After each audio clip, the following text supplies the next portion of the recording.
नमस्कार, स्वागत है आपका ग्रामीण भारत चैनल पर और मैं हूं आशीष पांडे। एक नजर आज की हेडलाइंस पर। कांग्रेस का उज्जैन में धरना प्रदर्शन, जहरीली शराब बनाने वालों का किया विरोध, भाजपा सरकार के खिलाफ जमकर हुई नारेबाजी।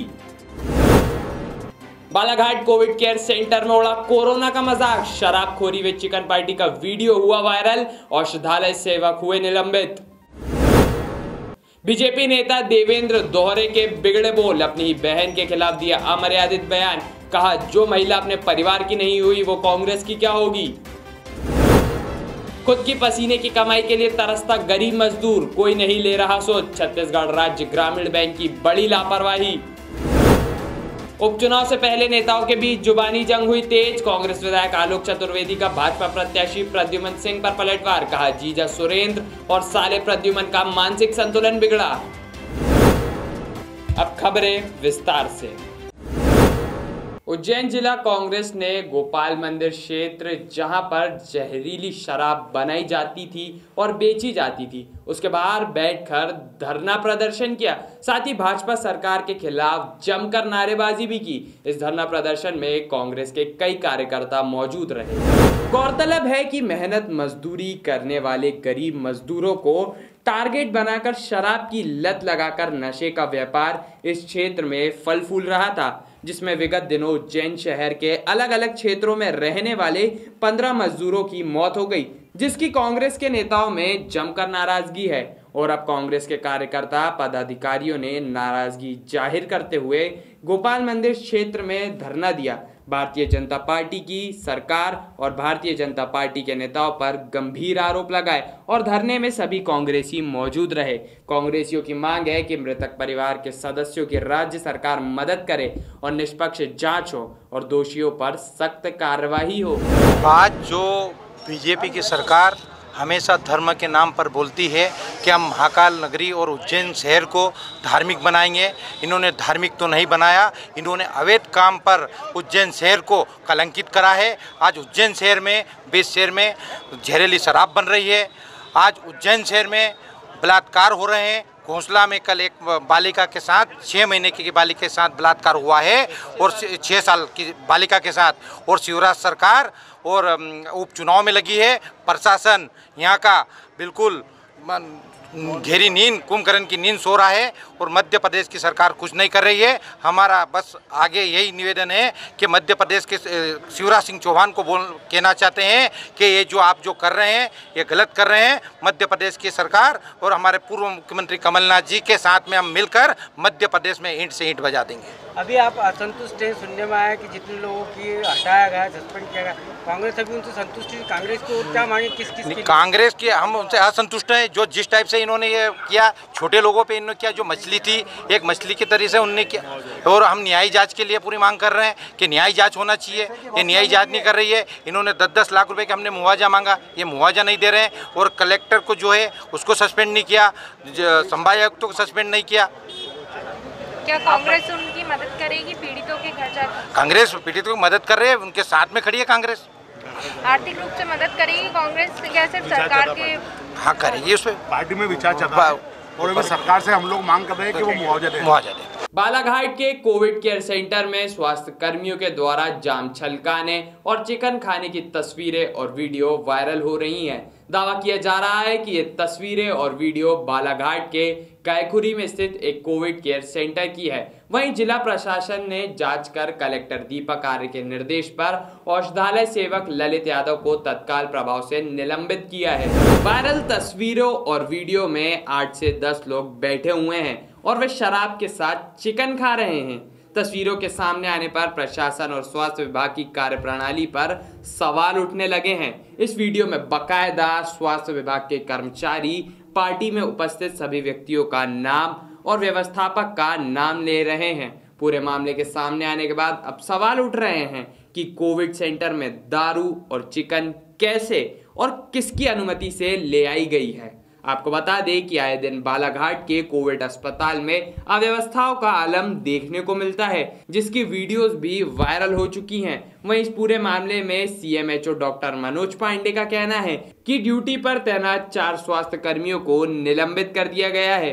वहीं ठेकेदार को नोटिस भेजकर जवाब मांगा जाएगा और जांच उपरांत उनके खिलाफ सख्त कार्रवाई की जाएगी। तो ये जो मामला है जो भी है अत्यंत दुर्भाग्यजनक है और बड़ी शर्मनाक बात है जो वहाँ पे इस प्रकार की घटना हुई है।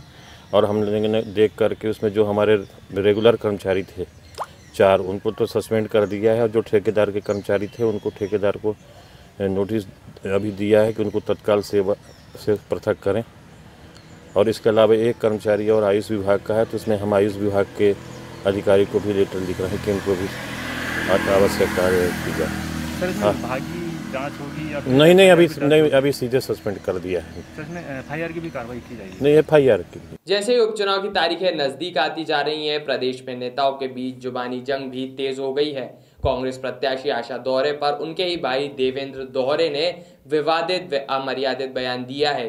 देवेंद्र दोहरे कल ही भाजपा में शामिल हुए हैं। उसके बाद उन्होंने मीडिया से बातचीत के दौरान अपनी ही बहन के खिलाफ व्यक्तिगत टिप्पणी करते हुए क्या कुछ कहा, आइए सुनते हैं। कम से कम 100 लोगों के साथ बैठकर ज्वाइन किया है और मैं ये चाहता हूँ कि मेरे जितने भी समाज के लोग हैं, मेरे जितने मित्र सखा वगैरह हैं, वो सब मेरा साथ दें और मेरे साथ कदम में कदम मिला के चलें।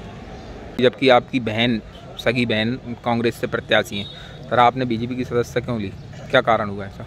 उसका कारण ये है कि जो औरत अपने घर की नहीं हो सकी, अपने बाप की, अपने भाइयों की नहीं हो सकी, वो किसकी होगी? आज कांग्रेस में है तो कल कांग्रेस में भी हट सकती है, बीजेपी में हो जाएगी तो उसमें से भी हट जाएगी। जो अपने बाप की, अपने भाई की नहीं हो सकी, वो किसकी हो पाएगी? तो आप पहले कांग्रेस में थे? जी नहीं, कांग्रेस में ही था। तो वो आपने जब आपकी बहन चुनाव लड़ रही है तो आपको प्रचार में जाने की इच्छा नहीं हुई कि बोला नहीं उन्होंने? हुई मेरी इच्छा। मेरे ऊपर दबाव भी आ कई प्रकार के, नहीं आप करो, आप अपनी बहन से बात करो, उनके पास जाओ, उनका साथ दो, पर मैंने मुनासिब नहीं समझा। ऐसे क्या कारण बने आखिर? ऐसे शुरू से ही जब से उसने शादी की उसी दिन से मैंने बिल्कुल मृत घोषित कर दिया था मैंने उसको। शादी में क्या हुआ था? शादी में वो शादी छोड़ के चली गई थी। कारण क्या रहा? कारण क्या रहा था? मेरे पापा सदमे में आ गए, उसी सदमे में उनकी मृत्यु हुई। शादी में कब गई थी वो? शादी में फेरे वाले दिन चली गई थी। मतलब बारात आ गई थी सोनगर? बारात आ गई थी उसको। तो फिर फेरे में नहीं हुए? फेरे नहीं हो पाते। तो वो कहाँ चली गई थी? यहाँ निकल गई थी? मालूम नहीं कहाँ चली गई। फिर क्या हुआ बाद में? उसके बाद मेरे पापा सदमे में आ गए और उसी सदमे में उन्होंने प्राण त्याग दिया। फिर बाद में आपने इनसे कोई वार्तालाप करने की कोशिश नहीं? कोई बिल्कुल नहीं, मैंने सोचा नहीं, मैंने उसी दिन मृत घोषित कर दिया था इसको। मेरी ज़िंदगी में है ही नहीं कोई ऐसी औरत, ना कोई बहन है। तो अब आप किसके लिए काम करेंगे? अब सिर्फ मैं जदयू भैया के लिए काम करूँगा, इसके अलावा उनको जिताने के लिए वोट मांगेंगे? बिल्कुल मांगूंगा। आप अपनी स्वेच्छा से आए, किसी के दबाव में? स्वेच्छा से आऊँ, किसी का दबाव नहीं चलता मेरे ऊपर, ना ही मैं किसी के दबाव में हूँ आज तक। छत्तीसगढ़ के बलौदा बाजार जिले के बिलाईगढ़ में राज्य ग्रामीण बैंक है, जहां एक मजदूर खुद की पसीने की कमाई के लिए तरस रहा है। बैंक की लापरवाही का शिकार हुआ यह गरीब मजदूर रोज अपनी मेहनत की पूंजी पाने की आस में सुबह से शाम बैंक के बाहर बैठा रहता है। बिलाईगढ़ के पोनी ग्रामीण बैंक में संतराम केवट का बचत खाता है, जिसमें करीब 87,000 संतराम ने जमा किए थे, लेकिन बैंक की लापरवाही से उनके अकाउंट से अन्य किसी का आधार लिंक कर दिया गया, जिससे अन्य व्यक्ति द्वारा संतराम के 85,000 रुपए को आधार के माध्यम से निकाल लिया गया है। जब संतराम को जानकारी हुई कि उनके खाते में पैसा नहीं है, तो उन्होंने बैंक में लिखित शिकायत की एवं स्थानीय पुलिस थाना में शिकायत दर्ज कराई, लेकिन ना तो पुलिस इस मामले पर कोई कार्रवाई कर रही है, न बैंक इस पर ध्यान दे रही है। बिलाईगढ़ पुलिस अन्य व्यक्ति का आधार नंबर और नाम जानने के बावजूद 10 महीने में कुछ नहीं कर पाई है, जिससे हताश होकर अपने मेहनत की पूंजी को पाने की आखिरी आस लेकर संतराम बैंक के सामने रोज सुबह से शाम तक बैठा रहता है। लेकिन 3 दिन होने के बावजूद कोई जिम्मेदार अधिकारी जानकारी लेने नहीं आया है। वहीं कुछ लोगों ने मजदूर को भगाने की कोशिश की है और उसके द्वारा रखे गए पोस्टर को फाड़ दिया। वहीं जब हमारी टीम ने बैंक मैनेजर से जानकारी लेनी चाहिए, तो मैनेजर द्वारा किसी प्रकार की जानकारी देने से मना कर दिया गया। अब देखने वाली बात यह है कि प्रदेश में गरीब किसान मजदूर की हितैषी सरकार की आंखें कब खुलेगी या वो सिर्फ कागजों पर ही बड़ी बड़ी बातें करते रहेंगे? अनशन में बैठे हैं, मोर पैसा समाधान हो जाए करते तो बैंक साहब कल आश्वासन दे है कि 1 हफ्ता में करा दी हैं तो समाधान करके। कहाँ शिकायत कर रहे सभी? और शिकायत अभी मोर कलेक्टर में लगा रहे हैं। हाँ। और एसपी से मतलब रिपोर्ट लेकर में आ गई है। हाँ। और एसडीएम से विधायक से सब रिपोर्ट दर्ज करवाए हैं। कितना पैसा निकले तो यहाँ से? यहाँ से 85,000 निकले हैं। कितने दिन हो गए निकले पैसा? यह 19 मई के निकले हैं। 19 मई के जब मैं अपन लड़का की शादी करें आए ना, शादी करें ओकर पहले यहाँ आए रहे मांगे पैसा, मोर हवाई पैसा जमा निकाले और शादी करने करके यहाँ आए तो बोलते मन कि तो पैसा नहीं निकल गए अंतर से।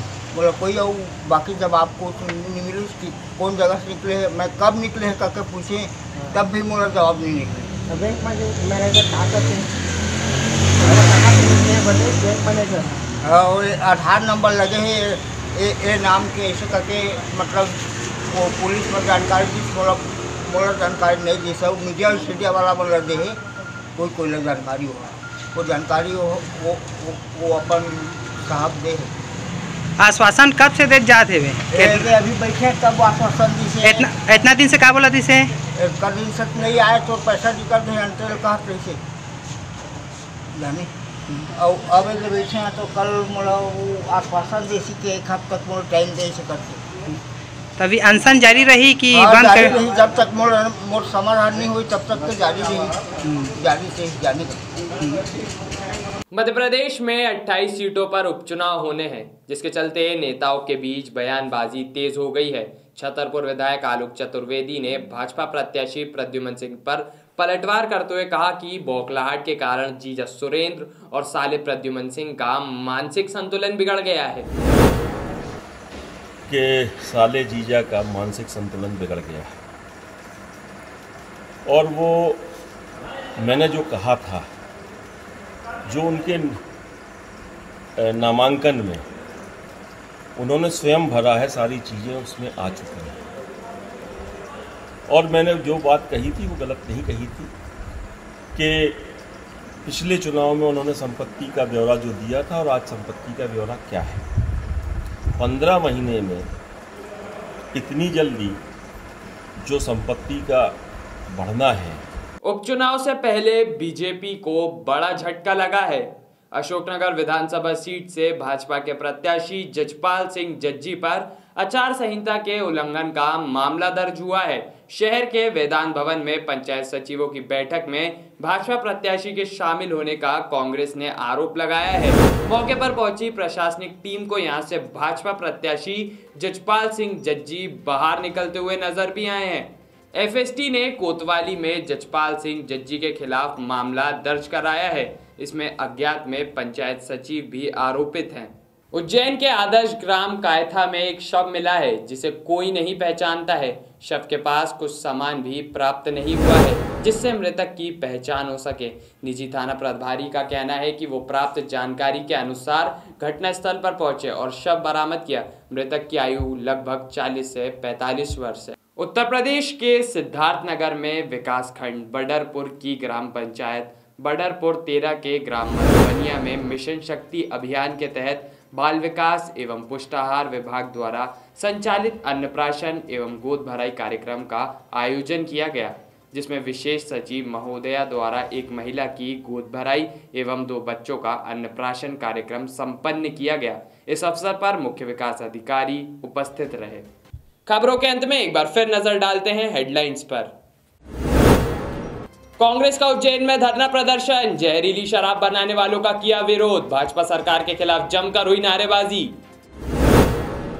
बालाघाट कोविड केयर सेंटर में उड़ा कोरोना का मजाक, शराबखोरी व चिकन पार्टी का वीडियो हुआ वायरल, औषधालय सेवक हुए निलंबित। बीजेपी नेता देवेंद्र दोहरे के बिगड़े बोल, अपनी बहन के खिलाफ दिया अमर्यादित बयान, कहा जो महिला अपने परिवार की नहीं हुई वो कांग्रेस की क्या होगी। खुद की पसीने की कमाई के लिए तरसता गरीब मजदूर, कोई नहीं ले रहा सोच, छत्तीसगढ़ राज्य ग्रामीण बैंक की बड़ी लापरवाही। उपचुनाव से पहले नेताओं के बीच जुबानी जंग हुई तेज। कांग्रेस विधायक आलोक चतुर्वेदी का भाजपा प्रत्याशी प्रद्युमन सिंह पर पलटवार, कहा जीजा सुरेंद्र और साले प्रद्युमन का मानसिक संतुलन बिगड़ा। खबरों का सिलसिला यूं ही चलता रहेगा, आप देखते रहिए ग्रामीण भारत टीवी। खबरों में बने रहने के लिए ग्रामीण भारत टीवी को सब्सक्राइब कीजिए और बेल आइकॉन दबाना ना भूलें।